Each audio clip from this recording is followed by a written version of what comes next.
একদিকে ইসরায়েলের বিরুদ্ধে প্রতিরোধ গড়ে তুলতে পুরো মুসলিম বিশ্বকে সহায়তা করলেও নিজেদের জলসীমার ঝুঁকি দেখছে ইরান। বিপজ্জনক সমুদ্র সীমায় হতে পারে সন্ত্রাসী হামলা। তবে ইরানের navy commander rear admiral Shahram ইরানি বলছেন, এত ঝুঁকি, নিষেধাজ্ঞা আর প্লট থাকা সত্ত্বেও জলসীমায় শক্তিশালী উপস্থিতি বাড়াচ্ছে তেহরানের নৌবাহিনী। এই উপস্থিতি কার্যত তাক লাগিয়ে দিয়েছে বিশ্ব সম্প্রদায়কে।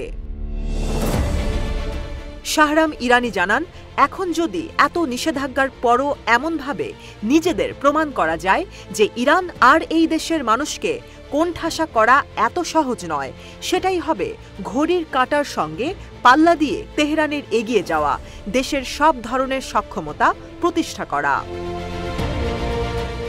মধ্যপ্রাচ্যে বিদেশি সেনাদের অবাধ বিচরণ ঠেকাতে ইরানের নৌবাহিনী পদক্ষেপ দ্বিগুণ করে দেবে। নৌবাহিনী প্রধান বলেন, এমনভাবে মধ্যপ্রাচ্যের জলসীমায় নিরাপত্তা দেওয়া হবে যেন বিদেশি সেনারা এই জলসীমা চিরতরে ছেড়ে দেয়। গেল কয়েক বছরে বেশ স্বয়ংসম্পূর্ণতা অর্জন করেছে ইরানের নৌবাহিনী। বিভিন্ন নৌযান ও রণতরী তৈরি করেছে, আন্তর্জাতিক জলসীমায় নিজেদের উপস্থিতি বাড়িয়েছে যেন নৌপথগুলোকে নিরাপত্তা দিয়ে জাহাজ আর ট্যাঙ্কার চলাচল স্বাভাবিক রাখতে পারে।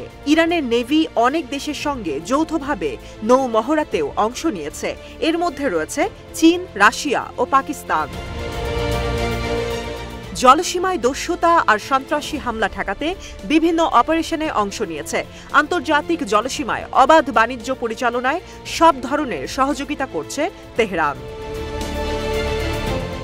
ইরান সমর্থিত সশস্ত্র হুথি যোদ্ধারা মধ্যপ্রাচ্যের জলসীমায় বাণিজ্যিক জাহাজ চলাচলে বাধা দেওয়ার পর থেকে এই জলপথে সামরিক উপস্থিতি বাড়িয়েছে যুক্তরাষ্ট্র।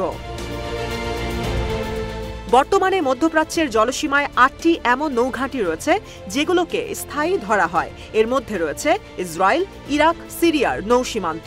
গালফ অব ওমানে রয়েছে একটি লিঙ্কন ও 2টি ডেস্ট্রয়ার। লোহিত সাগরে রয়েছে একটি ডেস্ট্রয়ার ও 2টি রণতরী।